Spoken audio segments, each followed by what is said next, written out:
I am here at the GDC Festival of Gaming. I'm near a waterfall, maybe you can hear that. I hope it's not ruining the audio quality. Enjoy the ambiance. I'm in the Uribe Park, which, for those not familiar, is a semi-public but technically private park that's kind of in the middle of everything that surrounds GDC.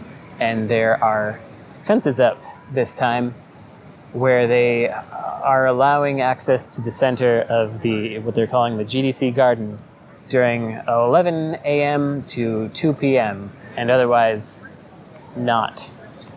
That's a little weird, but it kind of matches my feeling coming into GDC this year. I usually am a big part of this thing. I've been coming since 2003, and this is my first year coming as just a person.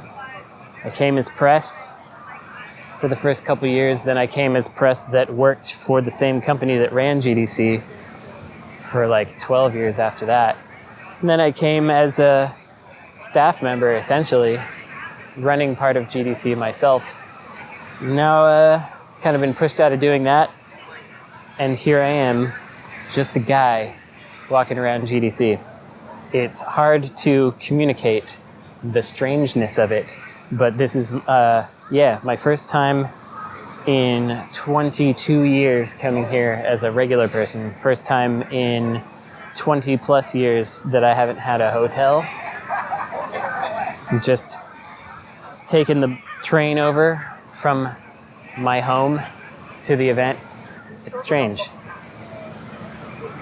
There's a lot of AI stuff all over the place. You come into San Francisco, I live in Oakland. It's just across the bridge, but we don't really cross that bridge. I'm sure many major metropolises have similar kind of scenarios.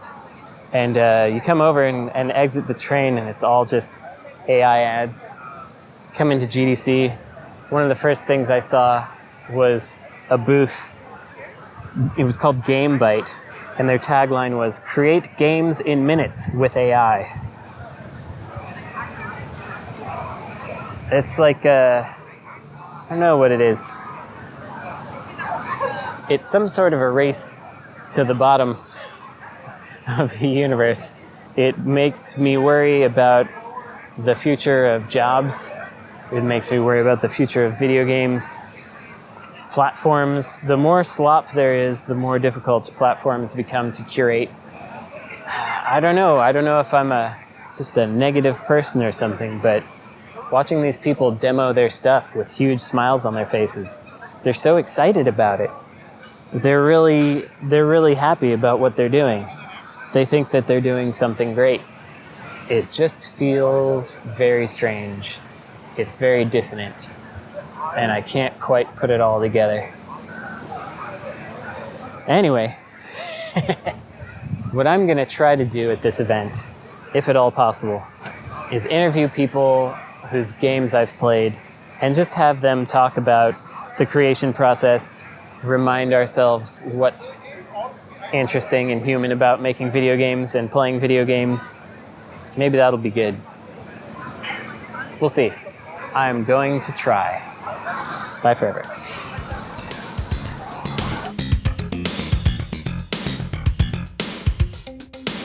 My name is Antonio Uribe, also known as Fayer, and I'm the director of PancitoMerge. Hello to you. Hello. Welcome from Mexico. How was it getting up here? Was it weird? Not as much as I thought. I got the flights and all that. I have a friend that lives here, so he said, like, you can stay with me, and I was like, all right, then that makes it easier. Yeah. And then I got the flights earlier, and then stuff started to happen, and I was like, oh, I don't know. But at the end, it seemed like this city in particular was gonna be okay-ish. Yeah.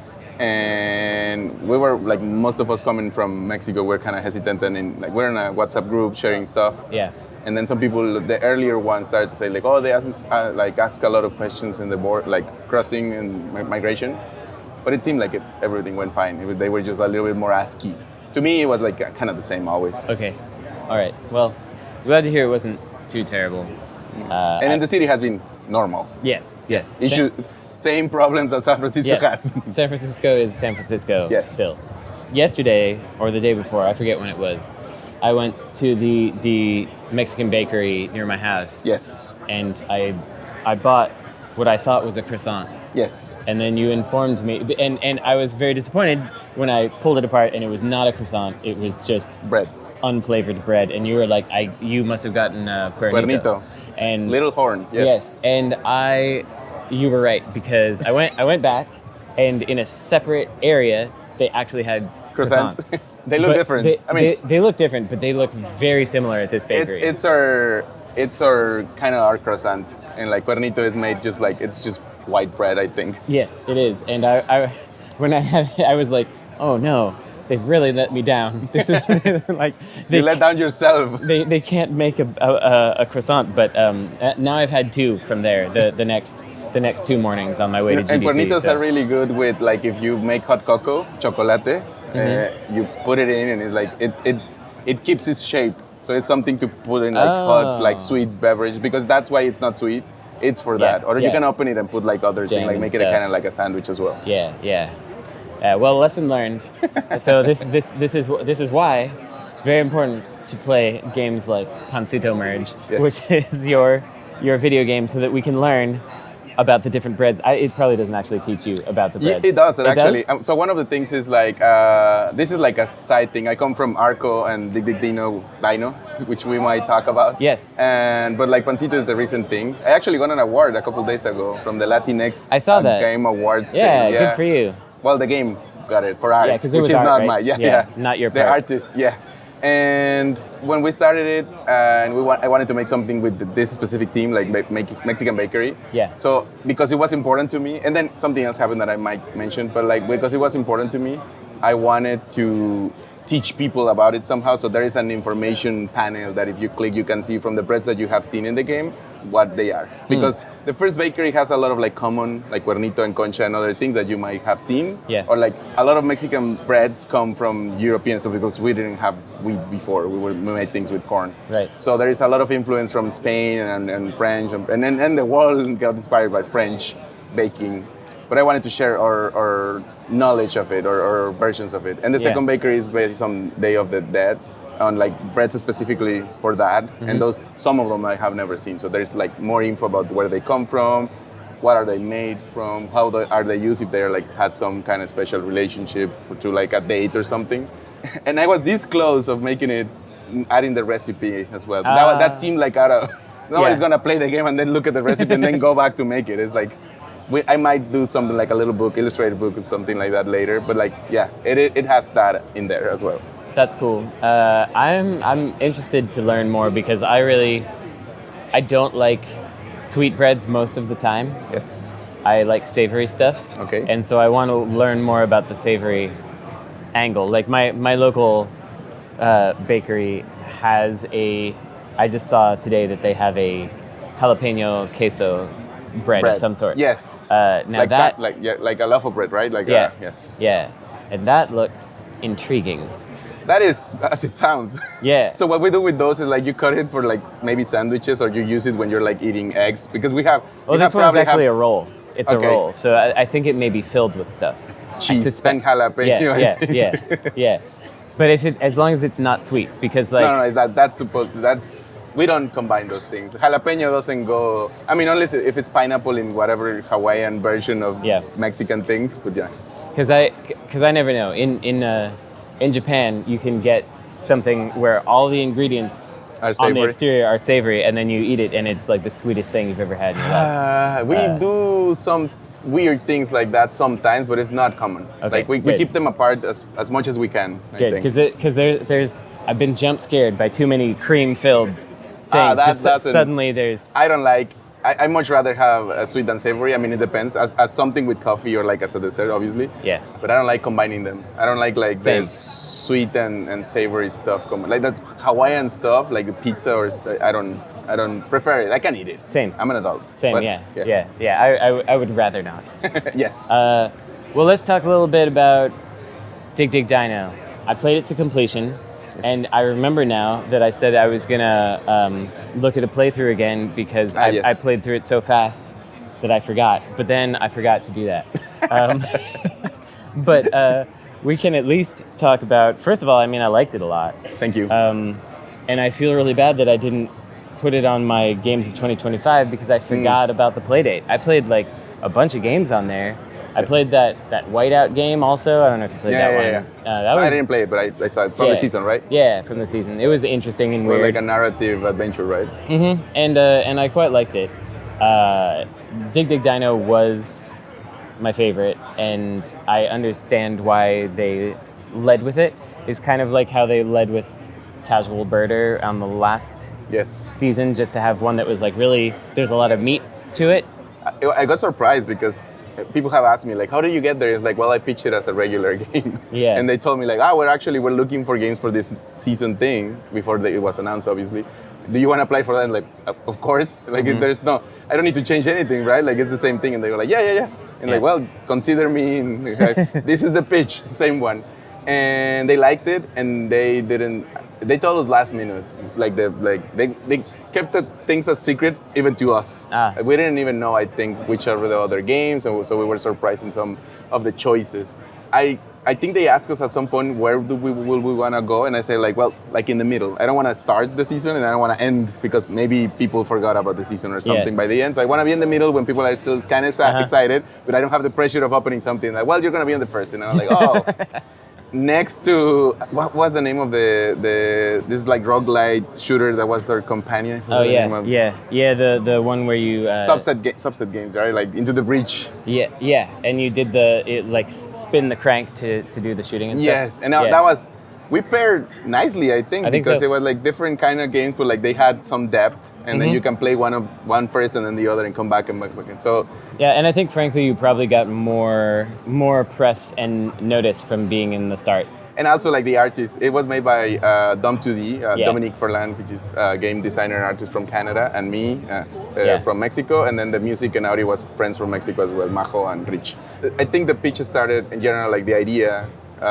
We wanted to do something, Dom and I, and we tried to do something like regular game, and we were struggling, and because we weren't like finding, or like we couldn't combine our abilities correctly, I think. And then I mentioned about like the Playdate and like maybe doing something smaller for it, and he was like, oh yeah, so I'm excited about it. So we focus on that, and then we pitched ideas to each other.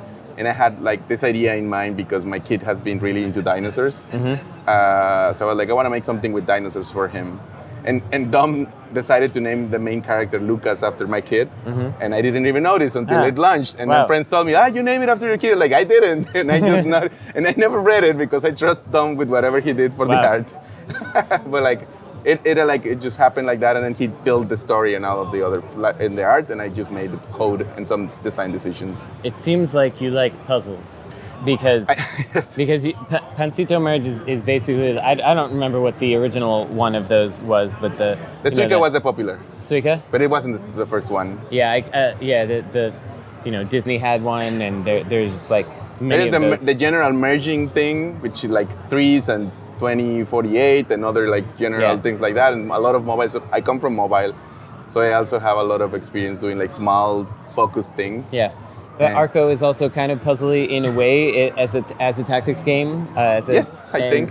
And Dig Dig Dino is basically puzzly. I would say like you're digging down. There's not a puzzle to solve exactly, but you're managing resources. Yes, and you have a stamina that limits how much you can dig. Yeah, it's like a minesweeper. You're choosing like where to dig. Yeah, and then the tools that you have, and it costs more and more the deeper you go. Yeah, and I think that idea of like more and more the deeper you go. I don't know if the people are gonna hear us because of the noise on the back. It's fine. It adds to the flavor. Okay, and that comes from.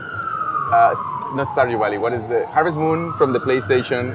There was a mine that you could go, and the deeper you went, you find more interesting stuff. And I always like that idea, and I wanted to bring it somewhere else. I think it's kind of in Stardew Valley also. Yes, I think people have told me that. I haven't played that because I had my field with Harvest Moon on the PlayStation, and never again. Yeah, my partner plays it, and it is. But you really you focus in just on the digging. So and then also like because So the idea is that whatever you find, you're digging to find bones of dinosaurs, and then you build them on a lab, and then you get like more information, and they're like the real image instead of the bones. But you also get some things that give you resources to like level up your abilities.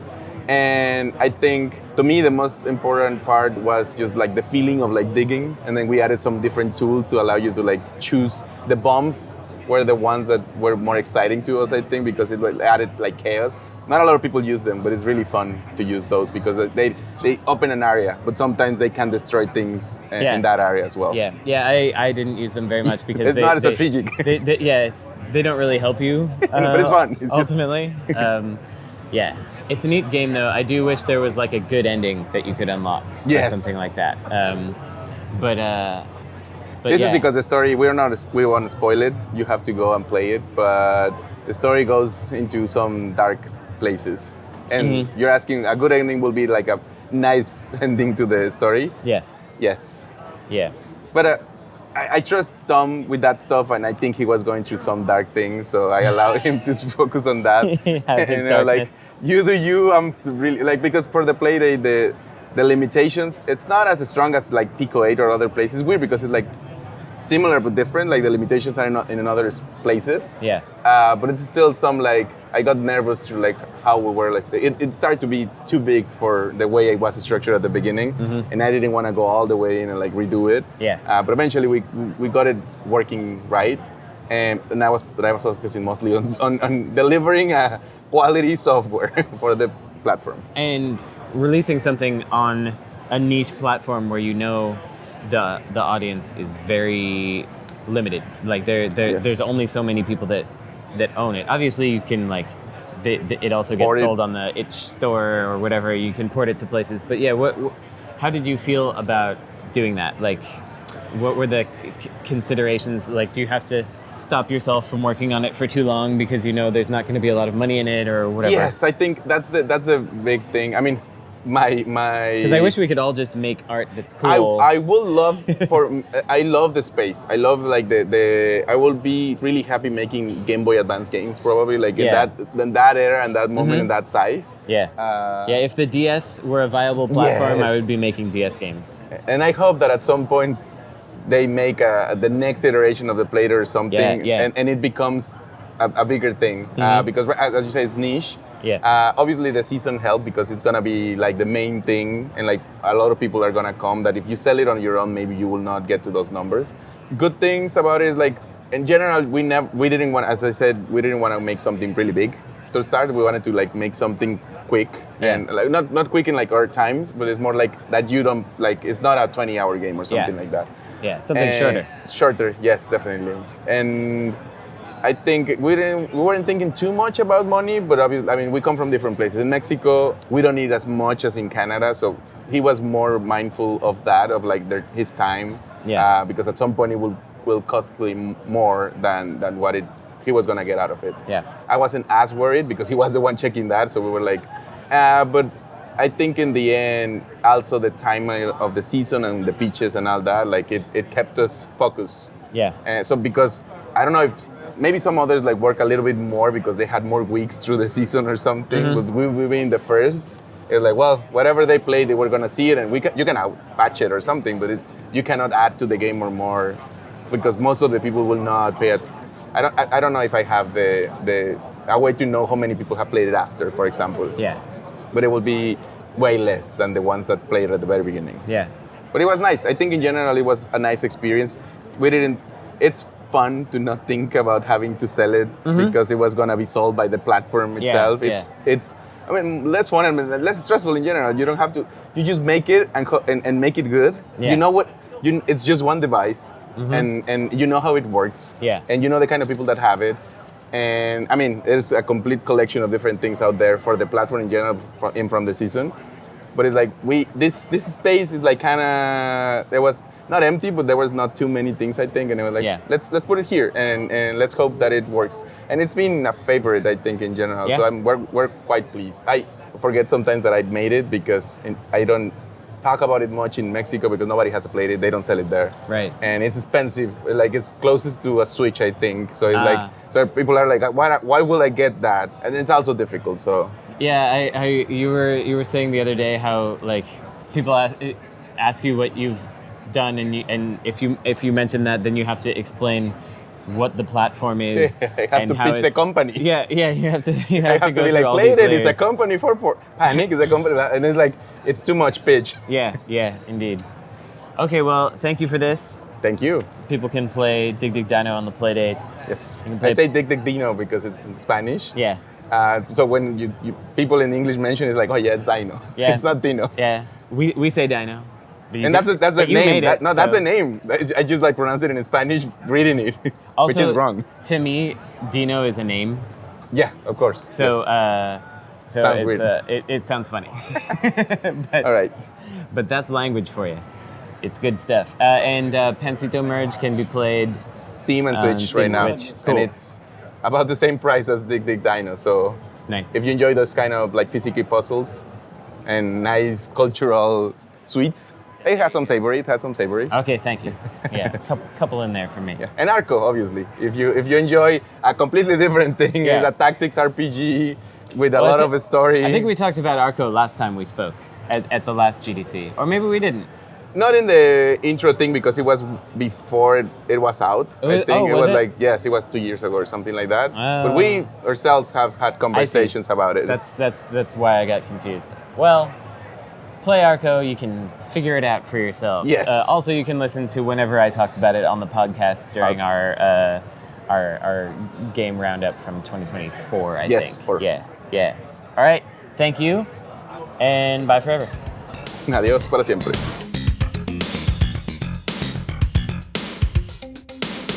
Hello, I'm Phil Salvador. I'm the Library Director at the Video Game History Foundation. Hello, Phil. Hi, Brandon. I'm curious, you actually went to school for library things. For library science, it was a grad library program, science, and did it at all prepare you for video game preservation work, or was it kind of adjacent and you adapted those skills to this? I think the things I got most out of library school were kind of like broader, like how do we think about the organization of information? Mm-hmm. What kind of behaviors do people use to discover it? Like, a lot of the specifics, like, I could take a class about like a very specific application of like, here's how the Library of Congress subject headings work. But really, I think what I got out of it was just a better understanding of like how users interact with an item and metadata and understanding that relationship and how we'll try to find it. There's something that I love quoting from library school. It's the 5 laws of library science. And the ones that always stick out to me are that every user has an item and every item has a user. And it's the idea that you don't build a library just to have stuff, you build it for use, and you build it around who your prospective audience is and what they need. And so that kind of informs some of the collection work we do too.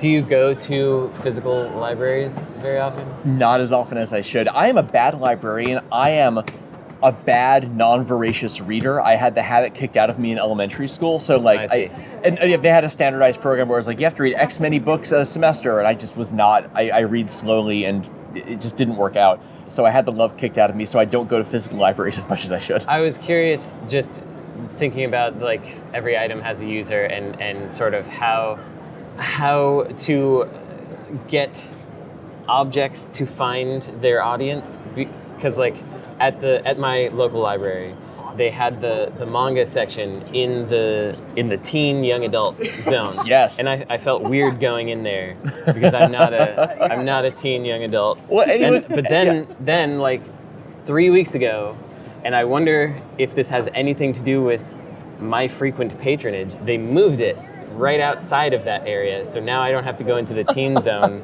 to check the manga. I mean, it probably doesn't have anything to do with me directly, but like the adult going to Chuck E. Cheese, it's like, I shouldn't be here, this isn't right. That's right. But I have, I've heard like from book sellers, for example, like how many sales does it take for a bookseller to take notice and feel like, let's put this book front and center, and the answer was 3. Huh, okay. So I was just thinking about that kind of stuff, like how do you navigate where to meet someone with your information? I think it's the kind of thing where, well, first off, I'll say that librarians generally are not super like individual patron data driven. Like, I don't think they can look at a book and be like, oh, adults are checking this out now. Yeah, like, they're generally very protective of people's like data privacy with checkouts. But I think it's very much like what they're hoping to grow. Where it's like if they had been prioritizing teen and youth programs, it would make sense to emphasize the manga there. Versus if they are seeing just qualitatively checkouts or shift. Like, I think it really is the like. People will come to the library, but who are we trying to bring in? What kind of space are we trying to create for them? Like, it's the same reason that, like, they might have library programming that leans in a certain direction with the hope of cultivating that specific audience. So I could imagine, like, I think either way, they would have a manga section, but I think I could imagine them saying, like, let's put this in the teen section if they're purposely trying to grow a community around that, versus if their priorities have shifted, for instance. I think a big deal for a lot of libraries, and this is so weird talking about it because, like, I'm so not involved in this side of libraries anymore, but, like summer reading programs are such a big deal, and they will orient their space and collections around promoting summer reading programs for like students. Yeah. Versus once it's the fall and things are back, they will definitely move things around a little bit around that. Yeah, something that I've noticed in my local library is people like in the teen zone, because I had to go in there to get my manga. They were doing D&D tabletop days, and then like Pokemon card playing tournament days and stuff like that. Yeah. And so it felt like that was what they were trying to cultivate, because they were able to successfully cultivate that, and maybe they want to expand that kind of thing. Now that you can't go to Barnes & Noble anymore and just sit in the manga section, it's like, yeah, you have to. Something that is underrated about public libraries especially is that they are often filling in the gap that you see happening in, like, honestly, social work in a lot of places, where it's like, you know, when you were mentioning the you know, D&D games, my first thought was like, this is the modern equivalent of like midnight basketball, right? Where it's like just like trying to like provide something to people. Like, libraries have ended up filling that role a lot, and so I think a lot of the youth services programming is built at like making a local community to kind of. It feels weird to say to improve the community, but it is meant as a community service as much as it is a strategic, like, marketing, let's get people in the library thing. Yeah. So getting more into your specific stuff. Yeah, we don't have a manga section at the Foundation. I know. And you don't really have a place that the public can browse physically, but you have places that the public can browse digitally. Yes. And talk to me, for example, about the Sega Channel. How do you present the Sega Channel to people? A big thing that I think we are good at specifically at the Foundation is that there are a lot of people doing preservation. There are a lot of people doing digital preservation. Yeah. But I think we're used to these two extremes where it's either a bunch of stuff shows up leaked on the Internet Archive or a Google Drive, or it's preserved in a more closed environment. And I think what we've gotten really good at is, I'm going to get really deep into library science and nerdy stuff for a bit. Okay. Something I was taught by a colleague of mine, Rachel Donahue, is the idea that preserving and interpreting things are two different activities. That it's like backing up Sega Channel data and digitizing a thing is a different activity than telling the history of it. I think what we're good at is doing those two things together. Yeah. That, like, we do a good job, like, you know, making sure the data is preserved, but also then presenting a story that people can follow. I think is something that we are especially good at. So when it's a case like that, it's like, yeah, like we don't have the bandwidth to do that for absolutely everything. But for something where it's like a notable project, we can preserve it, we can provide some kind of digital access. We can also make an hour-long video that guides people through the collection, so it's not just like, here's 1,000 loose files, where it's like, here's the things that are interesting. We try, at least for myself, like metadata and organizing, I try to provide some structure so people understand, like, in this section, you're going to find this kind of stuff. In this section, they'll find this, instead of just being, hey, like, here's a bunch of doc files with no names to them. Yeah. Kind of metatextual context is incredibly important for getting people to be interested in things and care about things. And I can mention just an example of a time that we didn't do that and it didn't work was we have a big collection from a hard drive backup of a former vice president of Activision. And it's gold. Yeah. But we just kind of presented it as is, as like, this is his hard drive as it was organized. To find the like what you want to look for, you have to go into like old stuff, documents, official docs, and there's like maybe 30% of the good stuff's in there. And it's like, it's harder to convey that to people than, I like telling a story with structure and metadata that people can follow when they're looking at stuff.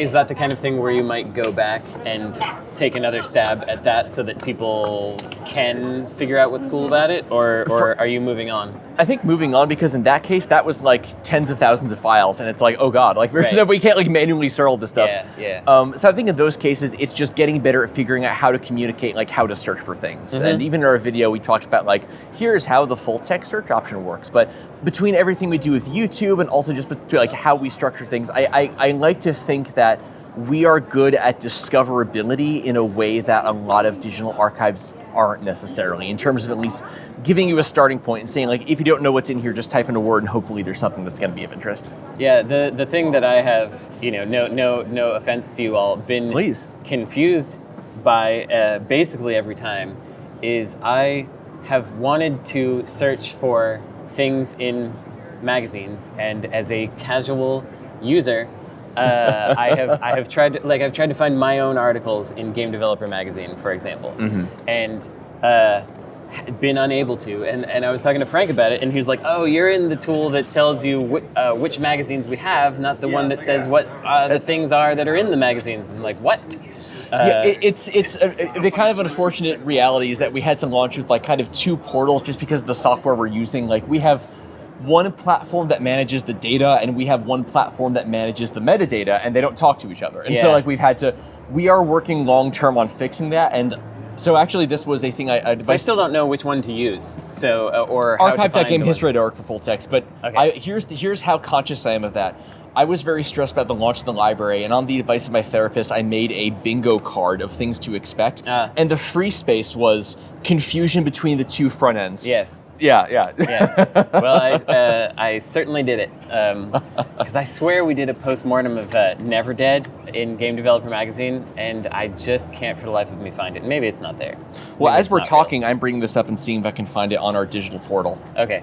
There should be something for Never Dead in Game Developer Magazine somewhere. Never Dead, all is one word?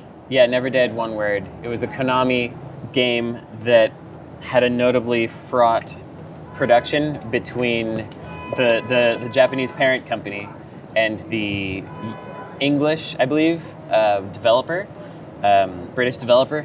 Well, I'm not seeing a game developer postmortem, but I found it in the E3 show dailies. Something showed up in there. Okay. I'm seeing a lot of mentions in Game Informer, I assume because it was like prices for games or something like that. But it definitely, it's a regular game that came out and stuff. It's just I have a bunch of information in my head that I learned, I thought, through an article that we published, and now it's possible that it just doesn't exist and I'm making it up.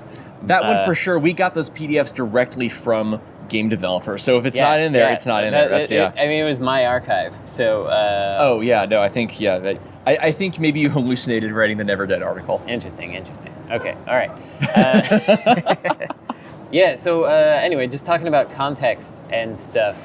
How do you choose what to prioritize in that regard? Like, is it we know that this story is interesting and so we can get people engaged, or is it we really want people to engage with this so we're going to figure out the story? Because there's someone on Blue Sky who does a lot of scanning of things, and they have consistently been trying to find ways to make people be interested in it, and so they're making what they were calling like embarrassing TikTok videos or something, where it just like zooms in and spins the pages around, but it was actually engaging. So anyway, where do you fall on that? I'd like to say it's a combination of use and novelty, where it's like there are things like the William Volk papers from Activision where it's like this is genuinely useful to historians who want to get in front of people, but there are things that we know will also catch people's attention, and it's like I will try to prioritize things that we know will get clicks and attention. Like, and not saying it's like we're chasing clicks, but like for instance, no, I mean that costs you money ultimately. We did a video we got a collection of papers from one of the guys who worked at Midway back in the day, and he had all the outtakes from the announcers for MLB Slugfest. Right. And we did a video about it, and that's like one of the best like performing videos we've ever done. And it's because it was like it is funny to hear the announcers being like, "Oh, they're gonna beat this guy to death with baseball bats." Yeah. And so it's like balancing that with being like hard data. Hey, here's sales spreadsheets. Like I think we've gotten good at fusing that too. Like just today, Simon Carlos, who does some of our social media, posted on our social media where it was like, hey, look, this is an expense report from Activision for 1994. Isn't that fucking weird? Yeah. And like drawing some attention to it that way. But I think we've gotten at a good place again because I think we're kind of uniquely good at communicating to the public about this stuff, of finding the sweet spot between this has historical value and what the hell is this? Yeah, and ultimately, anything that gets eyeballs on the foundation is an opportunity for more people to submit stuff or people to donate or things like that. I think Frank has called it a virtuous cycle where it's like, when something cool like that comes around, people say, oh, I have something like that, and that prompts more of that. So like, there are some collections we have that I think are like, on paper less interesting but still valuable, where it's like a developer's like, hey, I have my hard drive and it has like, half written like contract for stuff, and it's like, this is stuff that's worth preserving, but it's a lower priority than something like Sega Channel, where it is both high value and will make people say, what, holy shit, oh my god. So it's that's not part of library science, that is part of library practice, I think, is the library arts perhaps. Yeah. Okay, well thanks for talking. Everyone should go and look at /donate to the Video Game History Foundation. You should go search for Sheffield in the library and find all the... we actually, I'll say before we wrap up, we had an issue that we fixed recently where I have you credited as a donor on part of our collection of Game Developer, because that's part of where I got it from. And as a result, your name was tagged on every issue of Game Developer. Our system no longer has sources as like primary searchable metadata. So that's good. When you search Sheffield, you will no longer get every issue of Game Developer going back to 1994. Excellent. So yeah, because I didn't work on those because I was 13. No, yeah, we didn't want to like have other people like they're stealing other people's valor. We didn't want that. So yeah, indeed. All right, thanks again, Phil. Of course. Talk to you later. Bye forever.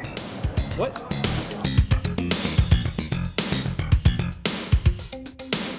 Hi, I'm Tony Grayson. I'm the founder of Summit Sphere, and I directed Antonblast.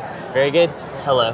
Hello. We've been at GDC talking about how everything's terrible, but instead of that, we're going to talk about platformers. Platformers? Oh, God. And what made you want to make this one? Why did you want to make... Because, there's a lot of them.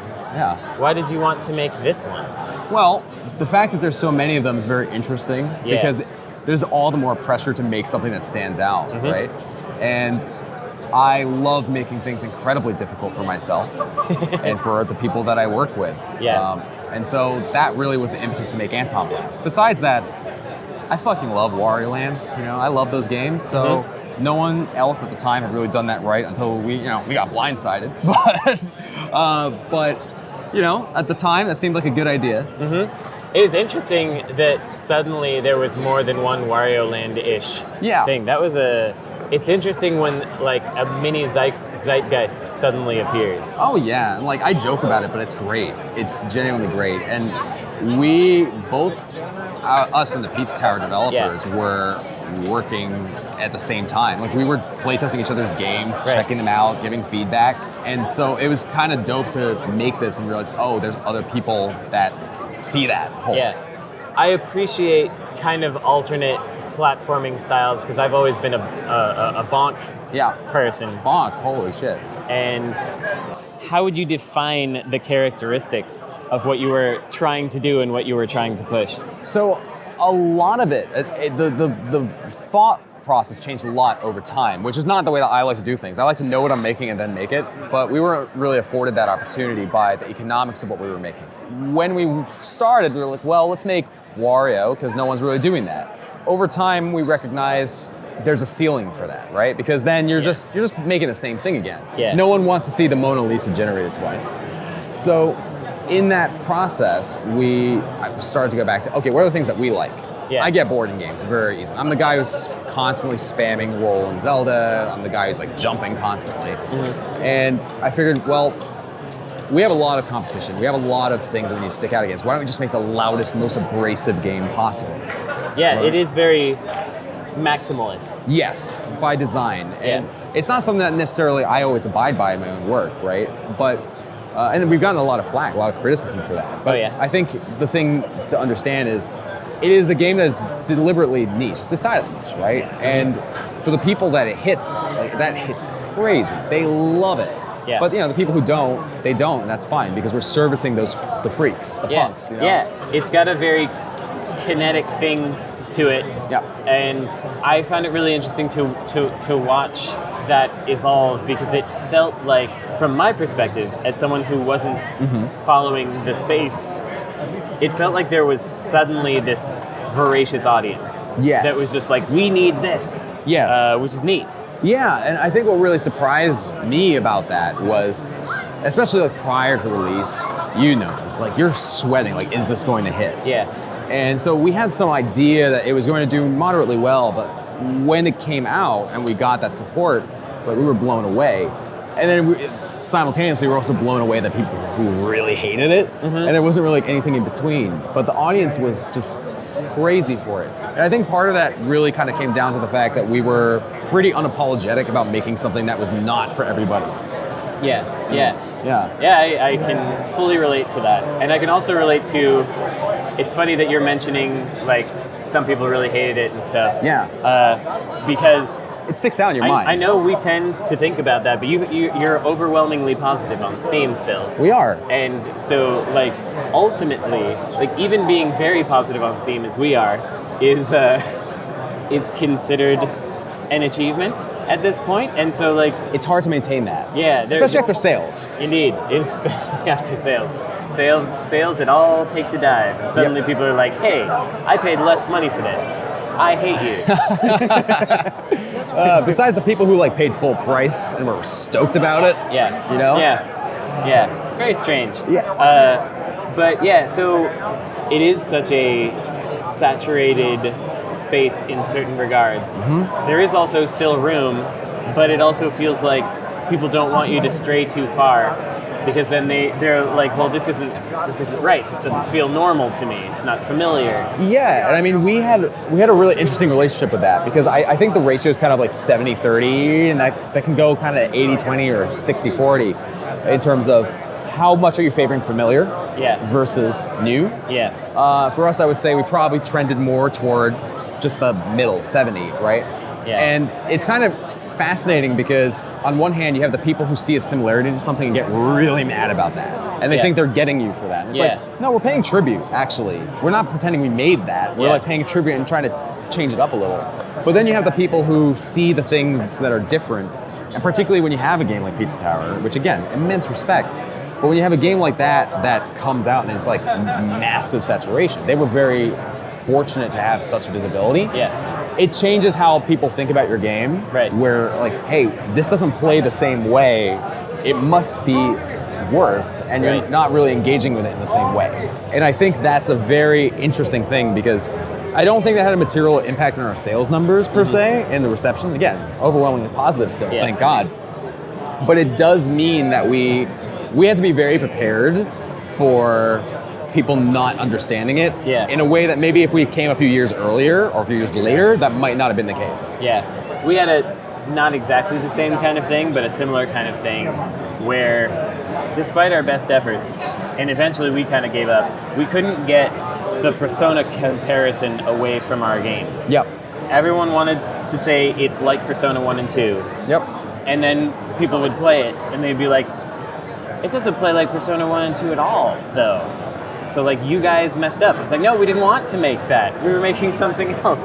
But there are some visual similarities that make people be like, obviously they're going for Persona 1 and 2. Yes. And so you just, it's hard to escape that mind palace because like people don't even realize that they're stuck in that groove.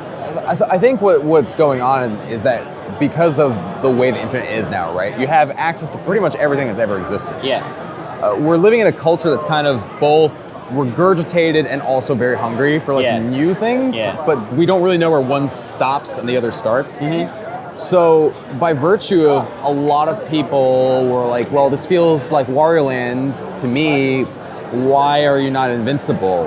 Why aren't the transformations a certain way? Right. Or why isn't this like Pizza Tower? Why aren't you extremely fast? Right? It's just stuff like that where it's called Antonblast, not Anton Fast. Right?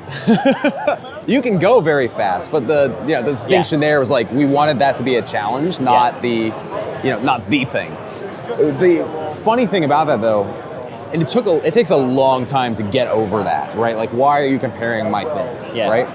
What we kind of came away from was, you have to accept that a lot of people aren't going to get it because they're going to pick up your thing and decide how they feel. And there's not a whole lot you can do to change that. You just gotta hope and pray that you find the people who into it by playing like, oh, I fuck with this. Yeah. Right? And that's hard. That's very hard. I think we were very fortunate in the sense that we did that, but it was also kind of a trial by fire by many circumstances. I don't know if you've also noticed this in your like conversations with publishers or even players, but we used to make comparisons to genre, and now we're making comparisons to individual games. It feels like you don't say it's an action RPG, you have to say it's a Souls-like or whatever.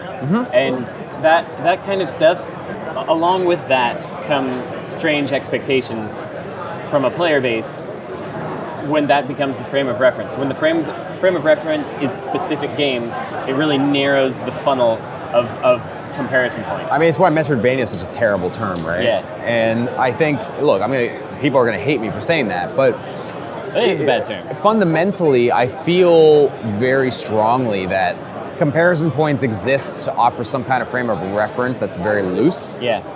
They cannot be used to make equivalencies. And so, but I think they are starting, like, people are doing that. They are. Yeah. They are. And I think with the fans, it's so hard. Like, I've kind of pivoted to I listen to it, I learn from it, but I recognize that people they don't say necessarily what they mean. Yeah. And they just don't necessarily articulate that in like the way that they mean. Yeah, well, they understand that people are really good at identifying a problem or identifying something that bothers them, but they're not very good at identifying the cause of that or the solution to it. Precisely. Or they might identify something where they perceive that as a problem, but like it's actually not, you know? Yeah. I find this is more problematic with partners and publishers, right? And this has been less so this year, but I think in the year following Antonblast, where we're like directly like speaking with people like, hey, let's see about our next thing. And it was kind of before the fate of the game was like directly known. Yeah. Like it's pretty known now, like, oh, it did pretty good. And it reviewed really well, sold well. But at that time, it was kind of like, well, Pizza Tower came out and sold however many. Right. And this game is doing good, but not that many. Why is that? And it's like, I can't answer that for you, man. Yeah. You know, that's just how many friend slop games are selling peak numbers, right? Yeah. They're probably doing pretty good. And it's not to say, hey, we're doing the same thing, but it's like, you might have some kind of baseline for success, but those are outliers as well. Yeah. You know, like those massive, massive games, they're just outliers. And that's fine, it's not knocking their quality. Far from it. Clearly they have a quality that allows them to succeed in that way. But more than anything, I find that's just the hardest language to get across to publishers, is understanding that just because you share a genre or a comparison point, you're not going to do the same thing. It can be better, it can be worse. And chasing success versus trying to actually do something new, and that's always a tough one because publishers want to de-risk. Yes. Chasing success actually is a bigger risk. Like trying to do the same thing that was already popular is a bigger risk than trying to push in a different direction toward, like, as we were talking about before we started recording, with an audience that you can kind of identify and keep your audience cultivated. Right, and I mean, we've seen that with Highguard is like a very prominent recent example. Yeah. We've seen that with 2XKO, and like these are not knocks on the developers by any stretch. They're extremely talented people. To get a game made at all is incredible, but the circumstances surrounding them and sort of like the high goals of the financial partners behind them, they're impossible wars to win because they're trying to knock the block off of genres that frankly are very sticky. If you're playing Fortnite, you're only playing Fortnite. If you're playing Apex, you're only playing Apex. There's only like 10 games right now. But lots of people, those same people who are playing Apex or whatever, they have their second game. Yeah. They'll go and pick up a Demonschool or an Antonblast or a Pizza Tower or a Cuphead or It Takes Two, right? And they'll play it and they'll be done with it until the next second game comes along. Right. They'll be playing their main game. Yeah. And that for me is kind of that is where you live, right? You have to make something that is great enough for them to take their attention away from that, but isn't trying to replace the thing that they like. And I think we have to have the humility to realize that we're not going to be Fortnite, the game that consumes someone's life. Like maybe for some people it will be, but for the majority, if they've heard of it, then we've won basically. I mean, I subscribe to the idea that trying to be someone's life is a very poor business model. Certainly. I would not want that for anyone. It's not only is it incredibly difficult, but it's just so fickle, right? And I would rather make something that is extremely resonant for a very small group of people and allows me to move on to the next thing, rather than be something for everybody, but everything for no one. Yeah. You know? And I think that really is just kind of, that's what makes indie. That's what makes it punk. Not to say indie versus AAA, because people love to say that shit. I don't think that's where I'm at. But what drives folks like us is that ability to make, I want to see this in the world. Yeah. You know, I think other people might too. Mm-hmm. All right. Thanks very much. It's been a pleasure. Likewise. Bye forever. See you later.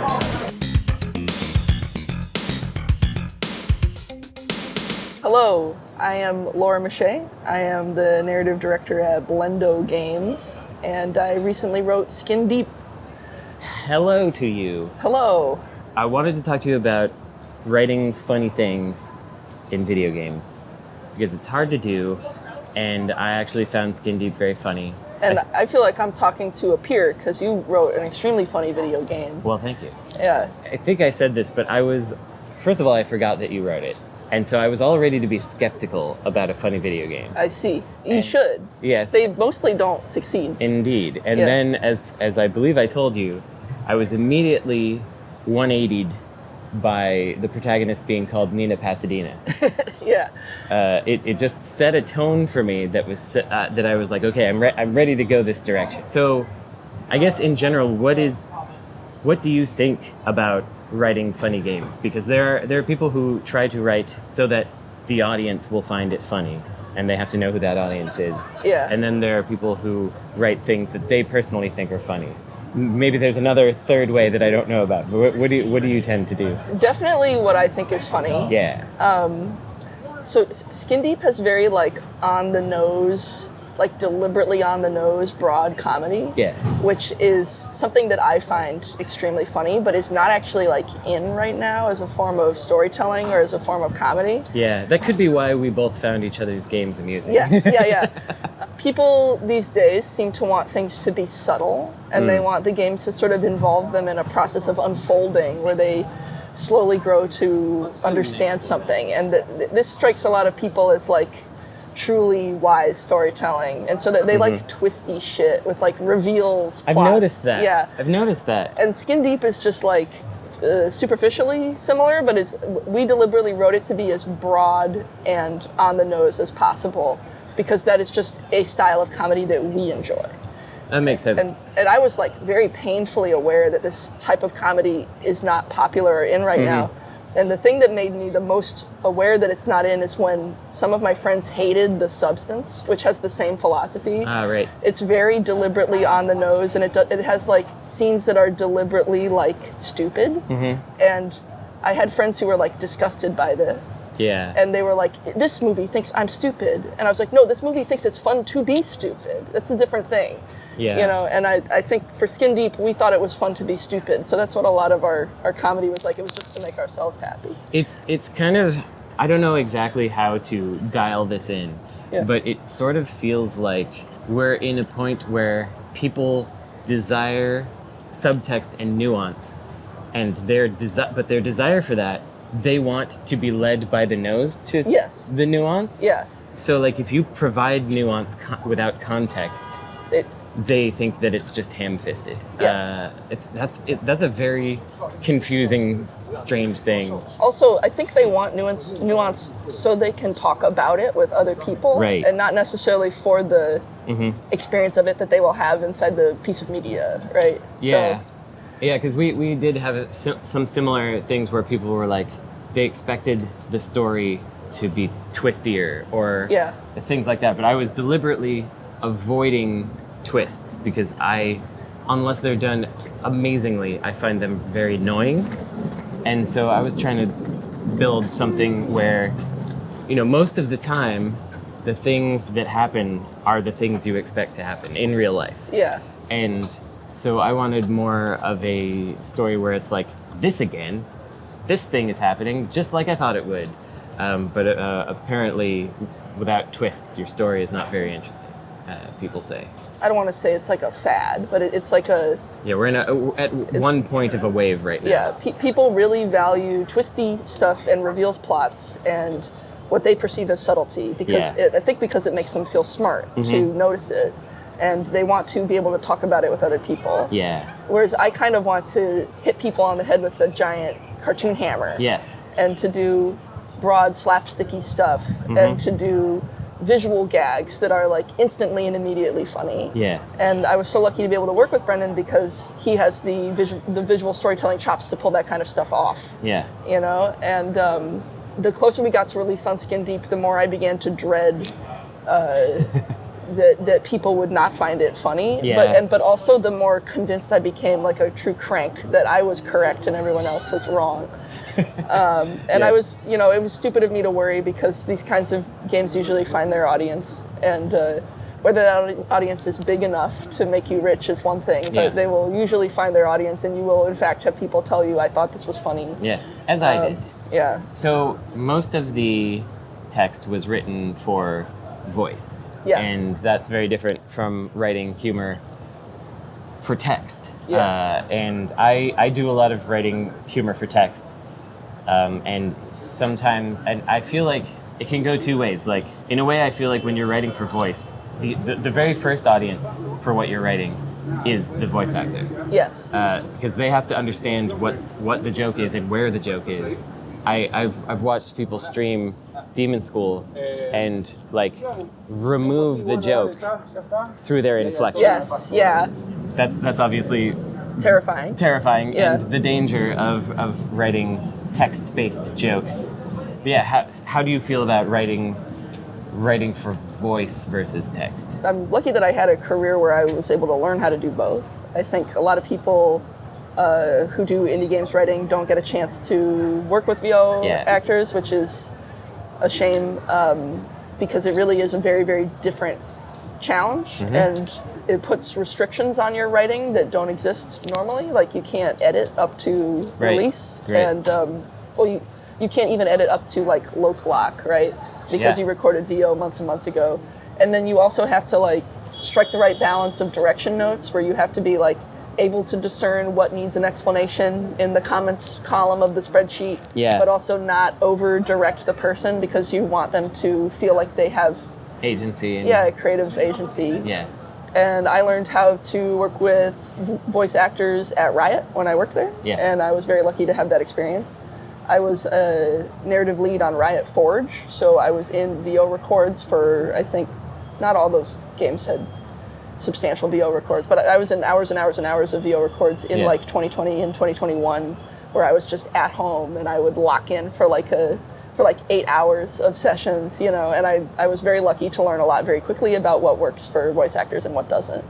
I had not previously done a lot of comedy writing for VO. So I had more experience doing comedy writing in text for my own like Twine games and stuff like that. And I was really excited to write comedy for VO because I felt like I could do a good job at it, and I felt like I had been prepared to do it. But this was really my first hack at that. Well, it went well. Thanks. It went well. Were you, so you were in the VO sessions, were you directing them or? No. Okay. We hired a VO director, and I recommend people do that. Because unless you are a huge theater kid and actually have directorial experience, directors are incredible. Our VO director on Skin Deep was Ashley Lambert, and the stuff that she was pulling out of these performers was nuts. Like, so in Skin Deep, there are cats who meow with human voices, with like deep human voices. I like the deepness, especially. Yeah, they say meow like it's a word in their sentence. And our director had like little performance. Which is, by the way, what I say to cats when I see them. I'm like, meow. Yeah. The joke with the cats is that like they're just people, but they're people with like different behaviors than animal humans. I don't know. So like, Ashley would do these like performance games with the actors where she would propose like a different scenario and ask them to meow that scenario. And I can't remember the scenarios off the top of my head, but it was like she would propose like, okay, you are telling somebody this, but using only the word meow. And then they would do it. And that's how we got the meows for The various meow performances. Yeah, near the end of the game, there's a sequence where the player goes into a company that is staffed almost entirely by cats, and is walking around like in the hallways of the company near what we described as like cat venture capitalists who are talking to one Venture another. capitalists. Yes, and we have a whole bank of meows that are like the VC cats who are like supposed to meow like an asshole. Yeah. You know, and so it was I don't know, it was really fun watching a real director instantly know how to elicit the correct performance out of somebody, and it's like things I never could have done. You know? That's good. I didn't get that far. Now I need to go back and You see don't the need corp- to. I kind of want to see the corporate cats. I can give you a list of levels to load using yes. the Doom 3 console. Yes, please. And then you can skip all the combat and load the asshole cats Awesome. directly. Yeah, I want to do Yeah. that. Yeah, I've told this on the podcast before, but it may be interesting to you. When I was back in 2010 or 2011, I was working on a prototype of a large-scale video game for a Japanese game company. You know, I was the writer, and they wanted me to also direct the VO, and so I was doing it. But since they wanted to be involved, they were like Skyped in, I guess, as we would say at the time. Does Skype still exist? I think it's gone. I think it's completely gone. Yeah, I think it's completely gone. Anyway, Yeah. they were in a video call, and they were watching the actor and watching me direct them, and we had this one person who had never done it before. You know, this was a prototype, so we were just getting like local theater people in Oakland to do this stuff. This lady, she was speaking like she had never said words before, so there were barks and stuff. So she'd be like, "They're over there," and stuff, and I was like, "Can we try that a little more, a little more natural, like she's seeing something in the distance or whatever." But the Japanese team, they pulled me over while she was doing something, and they were like, "Why didn't you like that?" Because they heard the big bouncy emotion, and they're like, "That's American, that's American English right there." And it suddenly, all the last years of like PS1 to PS2 VO for Japanese video games made complete sense. Yeah. Because they were just like, their idea of how we talk is like, we're just bouncing all over the place, and and who knows where we're gonna put inflection. Yeah. So that was very good. But voice directors are very important, especially if they speak the language, the target language. If they speak the target language, they can do anything. Yes, it's very critical. Cool, well, thanks for this. Everyone should play Skin Deep. We're going to hear more about Skin Deep pretty soon. Yeah. When we talk to Brendon. He's coming up next. So, thanks, Laura. Thank you for having me. Bye forever. Bye.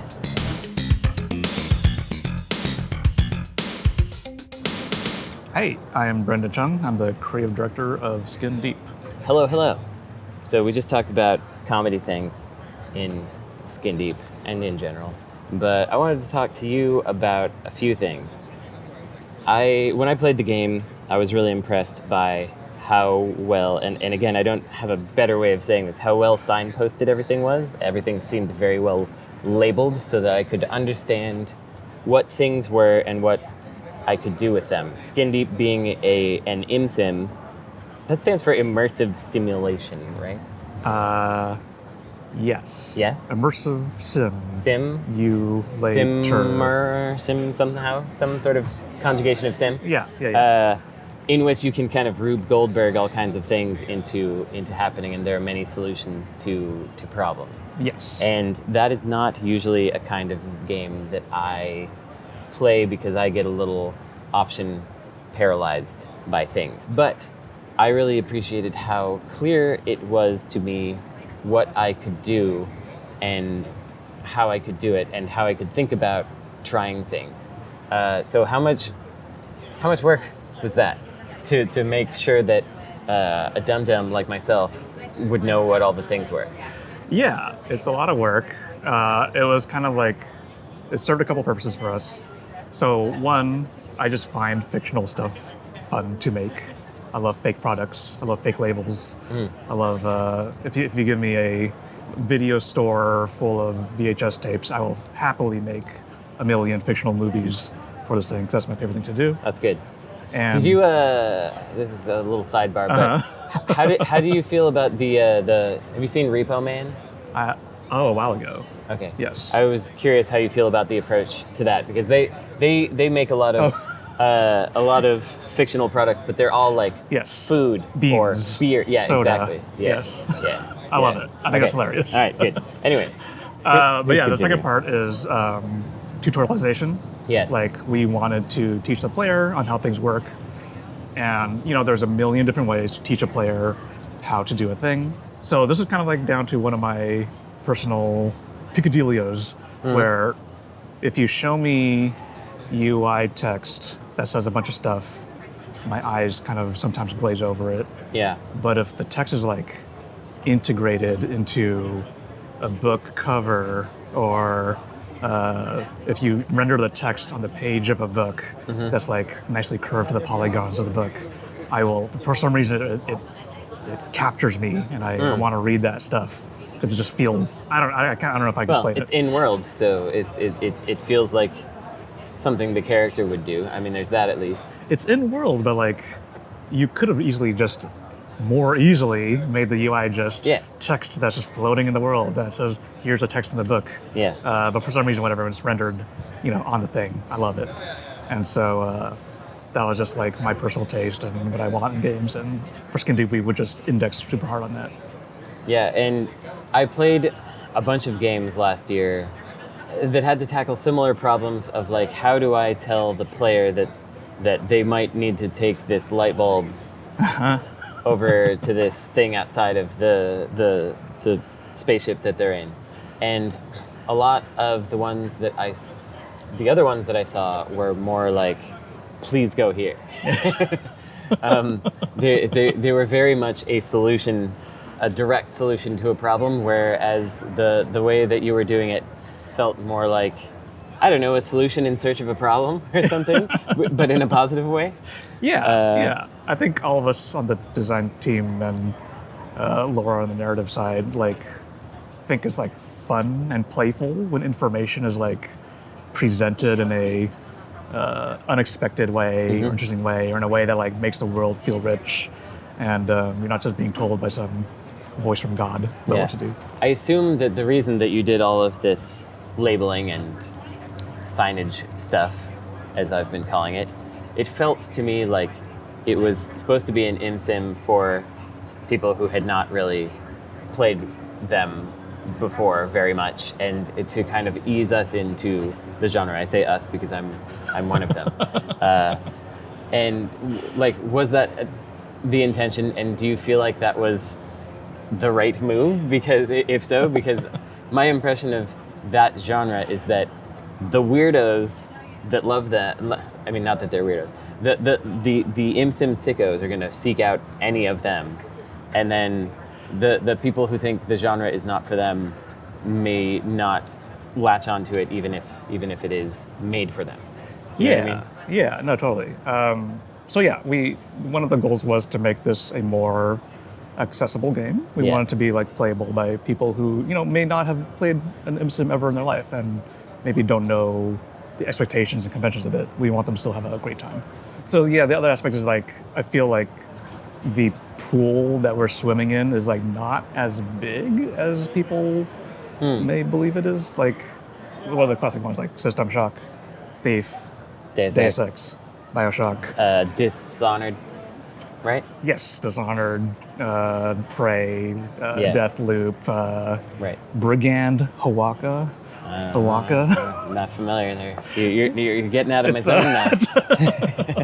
There's some really cool, interesting ones out there, and at least from my like survey of them, I think Deathloop is pretty like definitely one of the more accessible ones. They kind of like guide you into it really nicely, and we felt that like, well, a lot of them are kind of like pretty hardcore and pretty have expectations of you that you might not know of beforehand. And so it'd be nice if we made an entry in the genre that was for people who might not have played the other ones or not be a fan of them. Did it succeed the way you wanted it to? Did you find that people were like, I can understand this genre now, or Yeah, or format. Probably not. Genre is not really the word. But. Yeah, I think something we're really happy about is that even if a more accessible ImSim was not something you actively wanted, we were also bringing you something that we felt was pretty unique to the genre, which was intentionally making it funny and light and like not grimdark, intentionally not dystopian. Yeah. Having a good time, and it's meant to be like kind of jokey and flushing pirate heads down the toilet. Yes. Yeah. Having a guy yell at you while they're getting flushed on the toilet, I think that's funny. Yeah.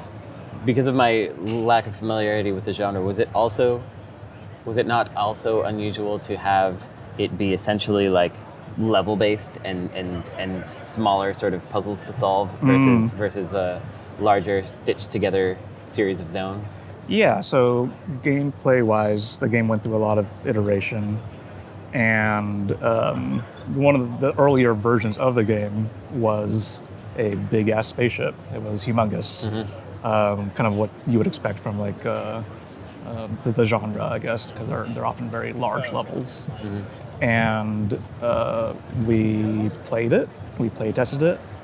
We got pretty far in like developing that level, and it just wasn't working. So the original like direction or origin of the game was Die Hard in outer space. That was kind of like that is the pillar that we were trying to go for. Yeah.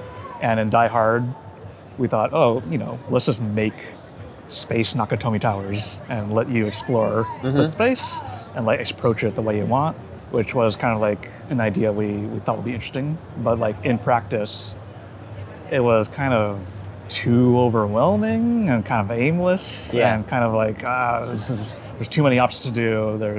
I don't know what to do next. I did something, but I don't know if it was like how good of an option it was because there's so many options. And we found that as we kept making more test levels, they kept getting smaller and smaller and smaller.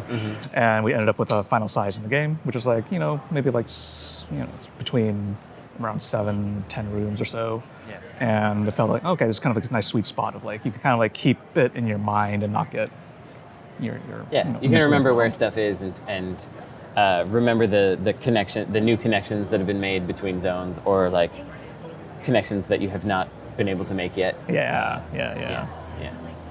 Well, that's good. It makes sense to me because I could definitely see how something like that could swirl out of design control. Basically, something that large. It is one of those types of games that not only do I not seek them out, I could not imagine making one. I could never imagine doing that. It seems so hard. You're right. It seems really hard. Every story or every development story I've read about other teams making ImSims is like, it's pretty hard to make. It was like a bunch of disparate parts, and it was pretty unfun. And then like in the 11th hour, just kind of came together, and like Skin Deep was not an exception to that. Yeah. And having it be like kind of in a busted state for so long makes the game feel even harder. It makes the game feel very difficult to make. Yeah. The longer it doesn't feel good to you, the more you start wondering, is this whole thing just the worst idea? Yes. Did I make a huge mistake? Yeah. Not a great feeling, but it worked out. So. Yeah, it's with really any game where you try something a little new or different, it's very scary. Up until you get it out there to people. Like with Demonschool, it's pretty. On the surface, it's an RPG with tactical battles. Yes. But we did different types of tactical battles, and we would see people would come to PAX or whatever, and they'd be like, "I play Final Fantasy Tactics. I can just play this. I don't need to look at this tutorial." Boom, boom, boom, boom, boom. They just bust through it, and then they're like, "This game doesn't work." Like, why is this not like Final Fantasy? Please. I think the funniest one was there was a guy at PAX who sat down, and he also skipped any tutorialization, but he played it perfectly. It just like worked perfect for his mind. And after he finished, I was like, So, have you like seen a video of this or something? Like, why did you were really good at it? And he was like, oh, thanks. It's because I played, and then he said this other game. Huh. And I was like, oh, I guess I don't remember what game it was at this point. Yeah. Maybe you'll remember, possibly. It was that mech game where you could like... Into the Breach. No. It was the one where you could rewind and fast forward. There were timelines, and you could rewind and fast forward them. Oh, Phantom Brigade. Yes. Yeah. Yes. He was like, because I played Phantom Brigade, and then I played Phantom Brigade, and I was like, these have nothing to do with each other. Yeah, I was trying to compare them. I was like, these are not in any way similar. So how did you playing that mean that you totally understood? It's like, what? Interesting. That was very confusing. But did the combat start in a more like Final Fantasy direction originally, or No. did it? Oh, okay. not in the slightest. Okay. It basically started out like it is. Okay. Wow. Cool. The thing that changed majorly was the UI, and that changed like 50. 50 is an exaggeration. But it changed like 10 times, and I wound up playing like every tactics game from the 90s to 2000s and taking video of all the little things that they did and the way that they showed directionality and little bouncy animation when the cursor is on your character and stuff. It's just like all the little things that that give you a hint that you are here, you can go here. Yeah. Because that was the hardest thing in a game where it is ultimately really simplified. Yes. But people think it's complicated because of the way that we've simplified it. And so you have to show that somehow. Our UI artist Catherine did a really good job trying to wrangle that all in so that it actually looks like something. Yeah, But, I agree. It's a killer job. I remember a talk from Subset Games, the Into the Breach folks, who were saying like, yeah, we had some like, interesting game ideas, but if we couldn't find a way to like represent it well through UI, we just felt that we couldn't do it. So like they would, you need to be able to represent things through the UI clearly in order to make game mechanic work. Yeah, and I think that's smart. Like I was more like, I want to do this. Yeah. Now let's support it with UI. I think their method may be a little more intelligent. You made it work, so it worked. Thanks. Yeah. Into the Breach, the thing that they did that I found so smart was the way that you always had to make a choice because the enemies were either attacking you or attacking a settlement or a power grid thing where you had to make choices about what to defend and how all the time. And that felt really good and smart. And when that game came out, I was like, oh man, it's so much better, but I can't steal it. And so I didn't. Oh, I love the combat. Demonschool. Well, that thank was you. fantastic. Thank you. Well, I hope people play Skin Deep. It's really neat. It does a lot of neat things. If you're even mildly interested in the ImSim format, you should check it out because it is a good entry into that space, and it is very funny. Especially if you're listening to this podcast and you like my jokes at all, then you're gonna think this game is pretty funny. Thank you, Yeah, thank you. and bye forever.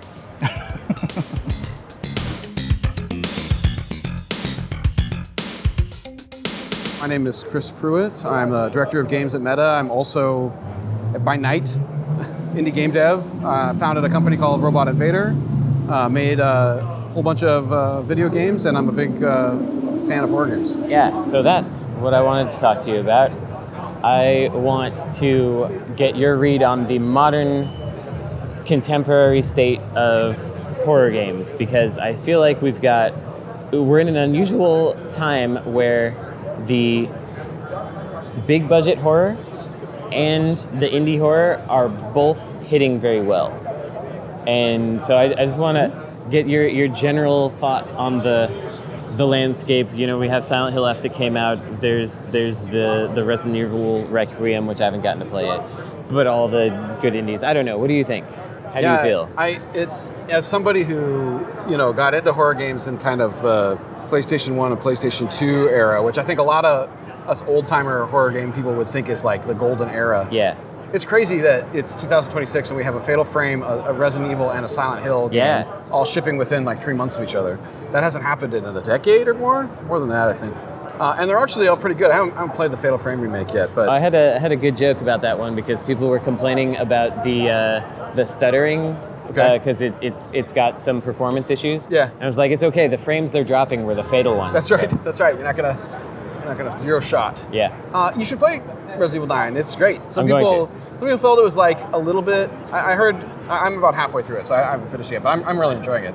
It is, every other Resident Evil game recently, they've sort of oscillated between if it's going to be scary or is it going to be shooty. Yeah. And this one is both. And they actually did a pretty good job of integrating scary sections and shooty sections. And so far, it's mostly scary, a little bit shooty. And It's also a little goofy, like it should be, I've heard. Absolutely. That's good. Yeah, it doesn't take itself too seriously, or it projects at a very serious exterior, but internally it's quite ridiculous, which is what you want. In that a is. Resident Evil game. Yeah, it has to be self-serious, Yes. but the situations metatextually make you think it's ridiculous. And it's like super big budget. It's super beautiful. It's Yeah. very well executed. The design is really tight.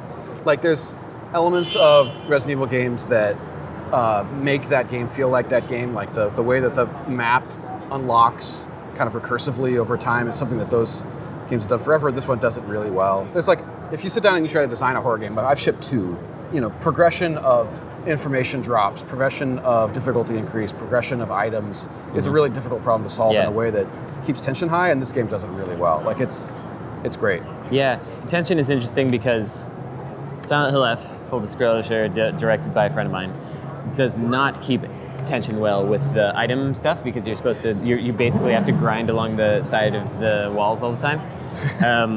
And combat also is a big tension reduction in that, but because of the way the story is and because of the way everything looks, I don't mind that at all. I like it a lot. It works. Actually. It loses a little bit of steam in its back half, I thought. Yes. I think the more time you spend not in the town, the less that's happy right. I personally am. But also as a game developer, I look at that and like, oh, this is just a team that ran out of time. Like the core design is I think fairly solid, and it's got like every Silent Hill game needs a topic to work on, and it has a topic it wants to work on, and it works on it pretty well. Yeah, I think the indie horror scene is fascinating because there's just a huge volume of it. Yeah. And really a lot of different stuff. Like you could play something like Repo, which is like not really a horror game, but actually has moments that it's very scary. It's kind of a serendipitous physics sandbox game, but it's great. It's really fun and it's quirky and it's funny. But there's moments where you're gonna yell out loud.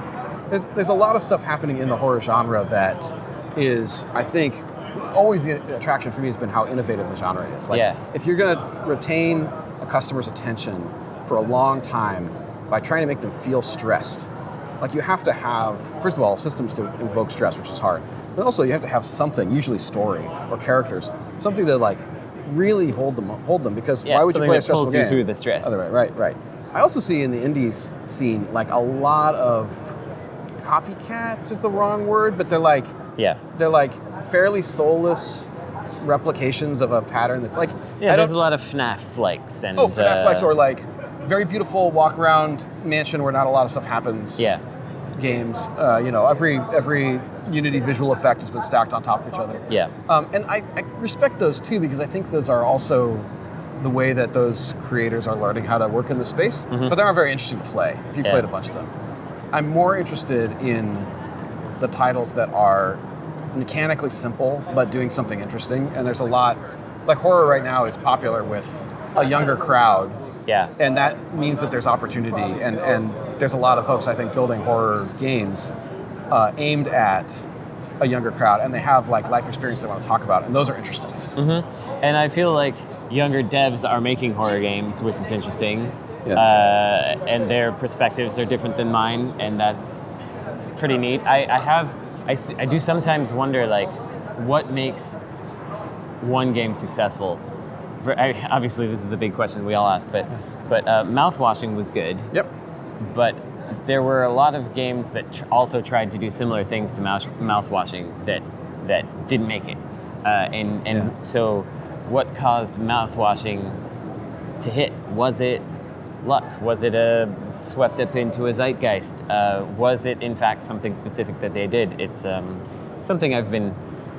I think it's all the above. Like, every successful game has some giant degree of luck behind it. Yeah. Like if you shipped mouthwashing again this year, it might not have caught on. Right. Like, regardless of, even if the quality of the title or the content of the title didn't change. Like, there are so many factors involved in a game suddenly, like, taking off. I think that game in particular stood out because it has a different visual style, and also because it has, like, it's fairly unflinching in its story progression. Like, it doesn't pull any punches, and it wants to think about some pretty hard topics. Mm-hmm. I think a lot of the younger audience are playing these games and for the first time encountering some of these sort of complicated ideas, or encountering the use of horror as a metaphor for social issues or for life experience. Right. And I think some kids, like, I have kids, they get their minds blown by playing a game that I think is, like, maybe somewhat routine. Yeah. Mainly just because I've never experienced it before. Yeah. And so there's, like, I don't want to say, like, the bar is lower, but there's some titles that are working on, I would say, pretty meat and potatoes horror topics that still come off as very successful because they are targeting an audience that is fairly young in the space. Yeah, that's something I worry about as a game maker, because I'm working with too much information. I don't know how to filter that down into something that is, like, several steps back from where I've been thinking. Obviously, I would not succeed at doing that.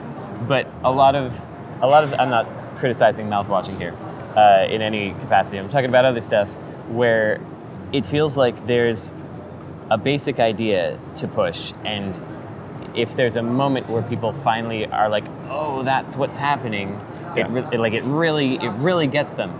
But a game like mouthwashing, which I thought was successful regardless, I understood the message because it was a very clear message, and I don't think they were intending to trick anyone. They were showing you this message, but it just dawned on certain groups of people later. That's something I haven't quite figured out how to grapple with. It's really hard. It's hard for mystery. It's not just horror. Like, there's a tension between wanting to have something that's not too surreal or not too absurd. Like, you don't want to get to the end and have some reveal and have everybody be like, what the heck? Yeah. I didn't see that coming. That doesn't make any sense. But also, you want to show your hand early because you got to have it. And the tension between those two requires, like, if you think about, like, I play a lot of mystery games too. I read a lot of mystery books. Think about, like, a classic mystery story. The pattern is very clear. Like, if you read a bunch of these things, you can usually just, even ignoring the content of the characters, be like, well, the killer's probably the person they spend the least amount of time talking about. Yeah. Or the killer's probably the person who's most evident in the space. Like, there's like obvious patterns. I watched a horror movie last week with my son. He's 13, and in the first 20 minutes, I was like, I know who the killer is. And he said, Dad, how can you know? And I was like, tell you what, I'll write it down. And I wrote down, without showing it, I wrote down the killer, and I wrote down their motivation. Yeah. And I didn't show it to him. And we watched the whole movie, and I was 100% right. I showed him the note. Yeah. And he goes, Dad, how did you know this? And I was like, well, I watched a lot of these things. But for him, it was like an amazing reveal. Yeah. I play some games, not to throw them under the bus, but, like, play some games where the Steam reviews are like, oh my gosh, this was, like, the most earth-shattering thing I've ever played. Or, one game I played that the review was like, therapy not included. It's an overwhelmingly positive, 2,000 reviews, something like that. And I played it, I was like, it's fine. Yeah. It's all right. Yeah. And then I thought about it, and I'm like, the people who do those reviews, like, they need to read some more books. Yeah. Like, actually, this is, like, competently written, but it's only earth-shattering if you have almost no experience. Yeah. Right? Yeah. I don't know. It's hard to reconcile that, because I want to make things for people that know a lot of things. Yeah, you're targeting I'm much more also interested in titles that make me think. Yeah. And I'm pretty dumb, but, like, I've read some books, so if a title can make me think, that's interesting. I liked the most recent Silent Hill F because there was brain food to work on in there. Yeah, absolutely. But, the games that I made, some people enjoyed them, and some people were like, that didn't make any sense. That didn't, it was too out there. And I struggled quite a bit with how much information to meter out and how much to allow the player to figure out themselves. Yeah. And it feels like the bar on that, the slider is moving around on that one right now. I think a lot of the indie games are basically about vibes first. Yes. So like, I don't really, I want, okay, I'm gonna put you in a dark space, I'm gonna give you a flashlight, I'm gonna have some scary sound, and you're gonna enjoy it based on just the vibes. Yeah. And then a very small percentage of them go further than that and Yeah. do something that's actually quite interesting. And others are just sort of, enjoy this haunted house, and then an hour later it's over. I could talk about horror games forever, but we This is have great. to. Thanks for having me. I appreciate it. Thanks for being on here, and bye forever. Take it easy.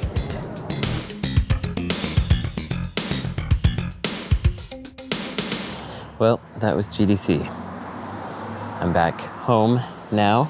You can hear a loud preacher far away. You may not be able to hear that, but that's one of the kinds of things you hear in my neighborhood. If you want to hear the word pecado, this is where you can go for it. GDC was weird. It was all right. Better than I thought in some ways, because people are stressed and squished into a tiny little corner, but everyone's trying to make it better, trying to make the game industry better. Everyone just wants to make cool video games. It was disheartening to see a lot of people that I respect, whose companies are using AI, whose companies are making them use AI, or who are just simply excited about it. It's real weird. There are certain things for which I can kind of understand, but so many instances of people just like, I don't want to do my job, so I'm going to have this thing do part of it for me, and then push all the work onto the next person in line. And it's not great. But I did hear from a friend about larger companies, especially in China, being like, why is the US laying off all of its developers because of AI? Like, everyone has the same AI tools, so your only advantage is your actual artists and your actual designers that make it different from the rest. So why would you then get rid of your actual advantage of having all of these people? That was interesting to hear. Slightly. I don't know if it's encouraging, but it's something. It's a better way of thinking about it if one has to think about it at all. And apparently one does, because you couldn't get away from it. But it was nice to talk to people, hear conversations about the actual making of things, people using their brains. That's what it's all about. I spent today just hanging out with a friend, playing games on the PlayStation 1, Tripuzz, Stallfetter, and Airgrave, because I've been like mildly obsessed is the wrong word, but quite curious about this company called Santos that had made a few games in the Super Famicom era, went bankrupt, and then started another company also called Santos, and made 3 games on the PlayStation 1, which were all either shooters or puzzle games. Unfortunately, only Tripuzz was kind of decent, the puzzle game. The shooters were pretty soundly mediocre at best. But it's fun to do that with a buddy. I got to commute to GDC every day this year with a friend of the show, Patrick Miller. As you heard me discuss earlier, I found out that my local Mexican bakery does sell a croissant. That's nice. And it's not too bad. If I were to criticize it, not flaky enough, a little too much sugar. It just has a hint of sweetness. But for a croissant that's a block away from my house, pretty good. I guess by commuting in to GDC, as this being my first time basically ever at GDC as just a regular person, I get to feel a little more, I don't know, grounded, I guess. Even though I was feeling floaty and strange at the top of this show, you know, it started to feel like just a thing that happens near a place where I live, rather than something of great import, which it always has before. And it's kind of like the first time I went to GDC, when I was just there as insert credit. And I hope you enjoyed all the little conversations and the rambling before and after. That's it from me. That's it from GDC. Bye forever.